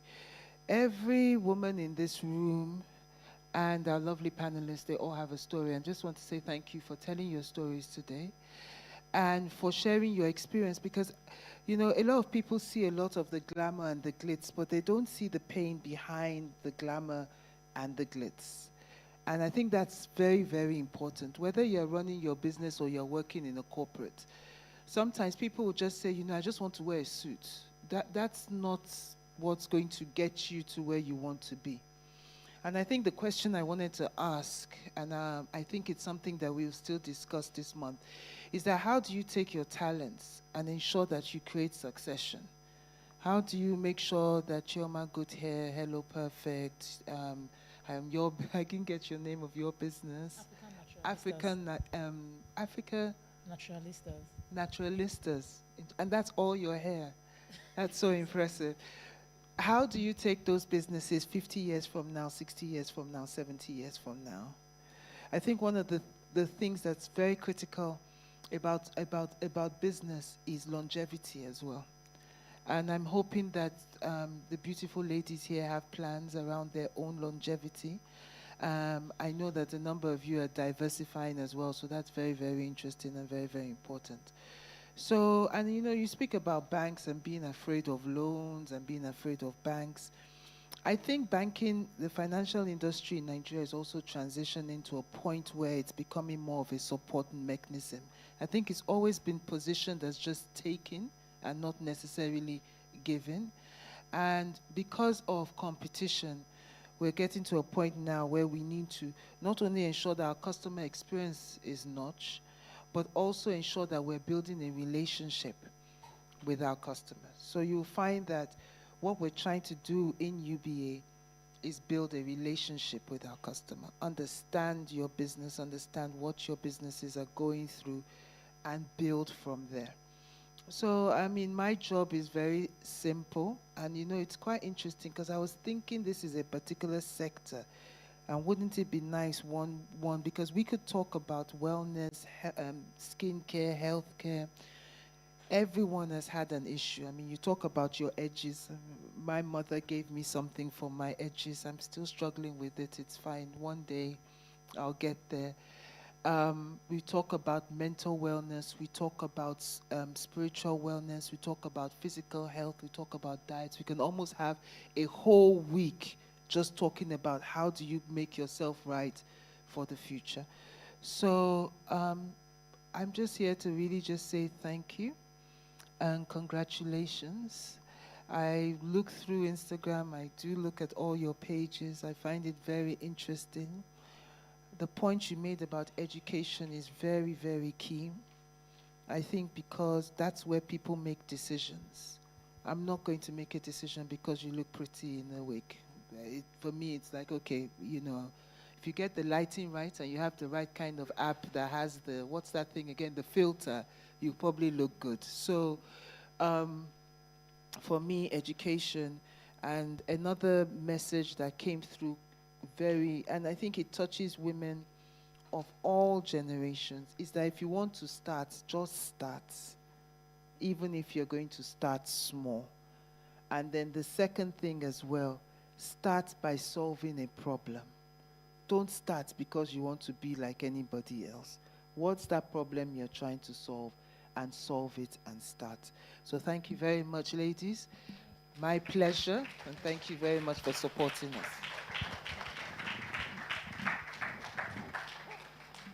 Thank you very, very much. Ladies and gentlemen, a round of applause again for our panelists, Analero Ladipo, Group Head, Marketing and Corporate Communications.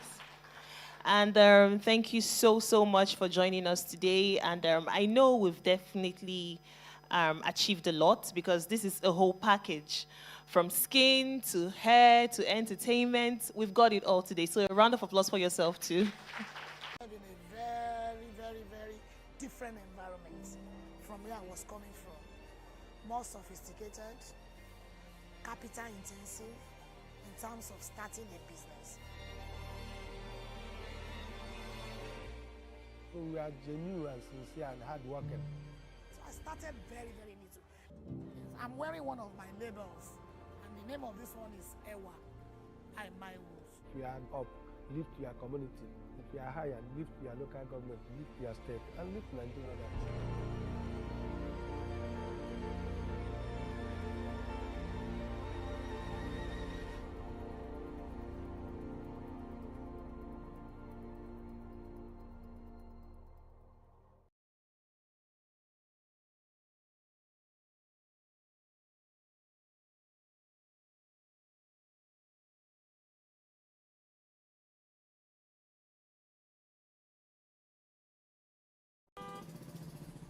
I came to Lagos about 39 years ago. Our parents were not rich. We want to succeed because we know we have nothing. And I find myself in a very, very, very different environment from where I was coming from. More sophisticated, capital intensive in terms of starting a business. We are genuine and sincere and hardworking. So I started very, very little. I'm wearing one of my labels, and the name of this one is Ewa. My Wolf. We are up, live to your community. If you are higher, live to your local government, live to your state, and live to Nigeria.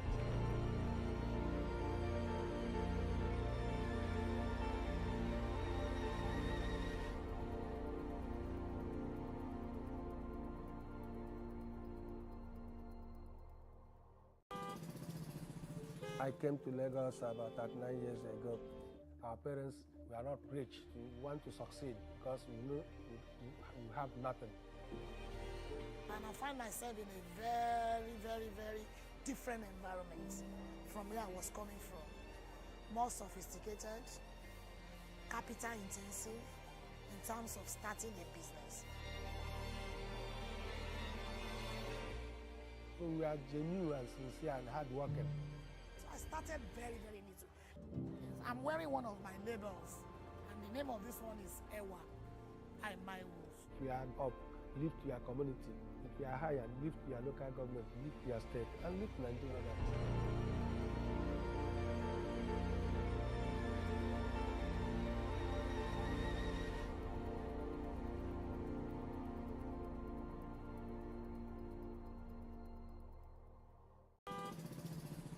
I came to Lagos about 39 years ago. Our parents were not rich. We want to succeed because we know we have nothing. And I find myself in a very, very, very different environment from where I was coming from.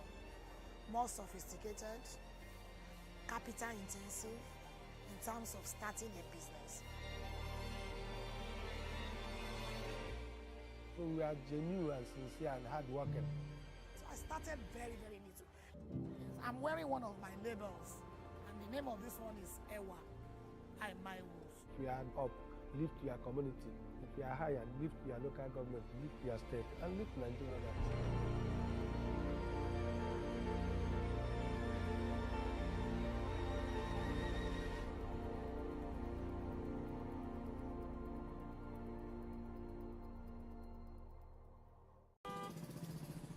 I came to Lagos about 39 years ago.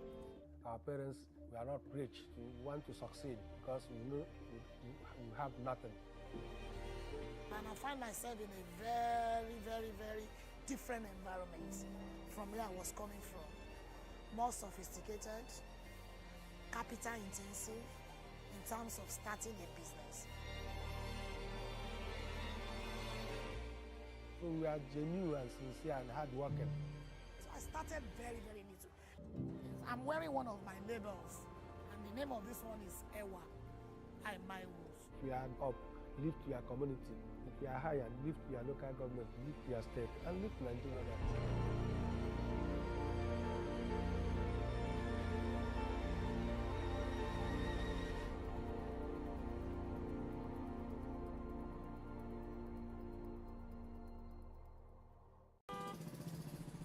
I came to Lagos about 39 years ago.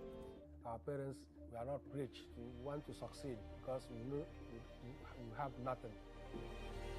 And I find myself in a very, very, very different environment from where I was coming from. More sophisticated, capital intensive in terms of starting a business. We are genuine and sincere and hardworking. So I started very, very little. I'm wearing one of my labels, and the name of this one is Ewa. My Wolf. We are up, live to your community. If you are higher, live to your local government, live to your state, and live to Nigeria.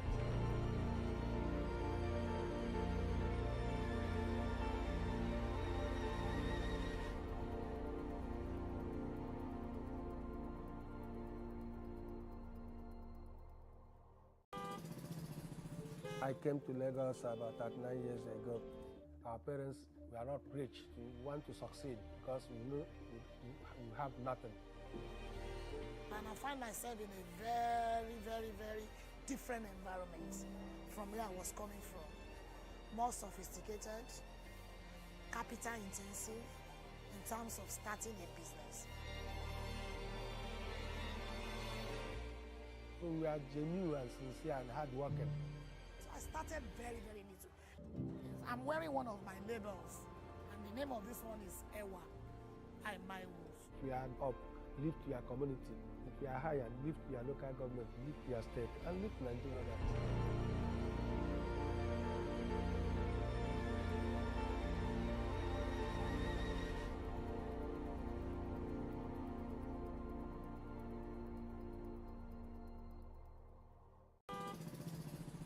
I came to Lagos about 39 years ago. Our parents were not rich. We want to succeed because we know we have nothing. And I find myself in a very, very, very different environment from where I was coming from. More sophisticated, capital intensive in terms of starting a business.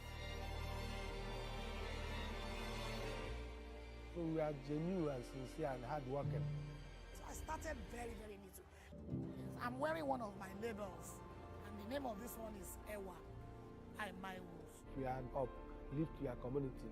If you are higher, lift your local government, lift your state, and lift Nigeria.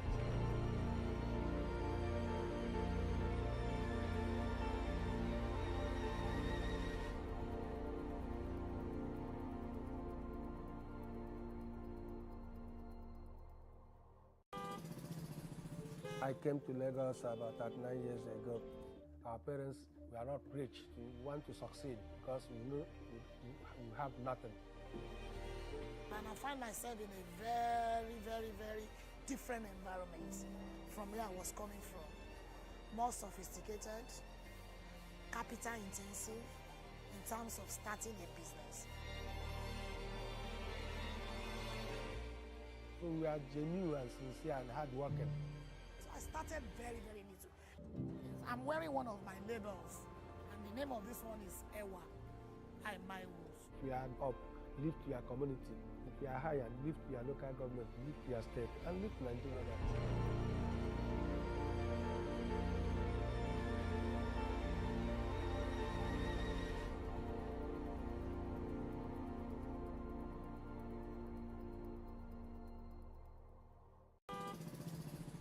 I came to Lagos about 39 years ago. Our parents were not rich. We want to succeed because we know we have nothing. And I find myself in a very, very, very different environment from where I was coming from. More sophisticated, capital intensive in terms of starting a business. So we are genuine and sincere and hardworking. So I started very, very little. I'm wearing one of my labels, and the name of this one is Ewa. If you are up, lift your community. If you are higher, lift your local government, lift your state, and lift Nigeria.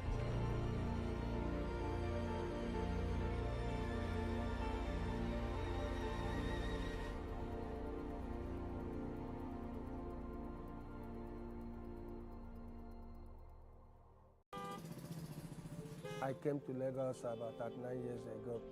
Our parents were not rich. We want to succeed because we know we have nothing. And I find myself in a very, very, very different environment from where I was coming from. More sophisticated, capital intensive in terms of starting a business. So we are genuine and sincere and hardworking. So I started very, very little. I'm wearing one of my labels, and the name of this one is Ewa. If you are up, lift your community. If you are higher, lift your local government, lift your state, and lift Nigeria.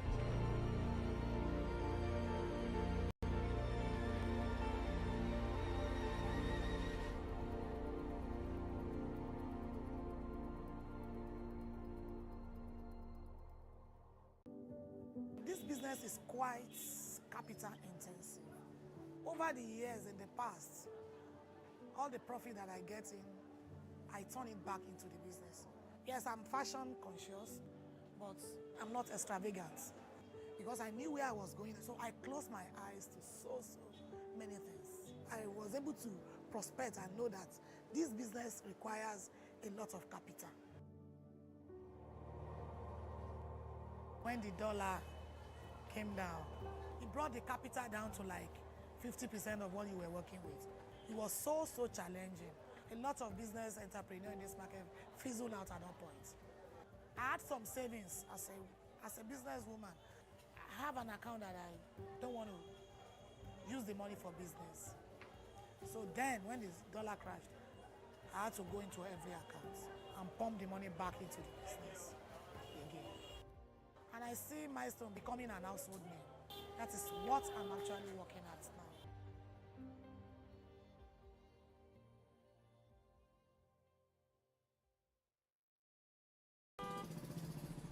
I came to Lagos about 39 years ago. Our parents were not rich. We want to succeed because we know we have nothing. And I find myself in a very, very, very different environment from where I was coming from. More sophisticated, capital intensive in terms of starting a business. We are genuine and sincere and hardworking. So I started very, very little. I'm wearing one of my labels, and the name of this one is Ewa. Michael-Ugwu. If you are up, lift your community.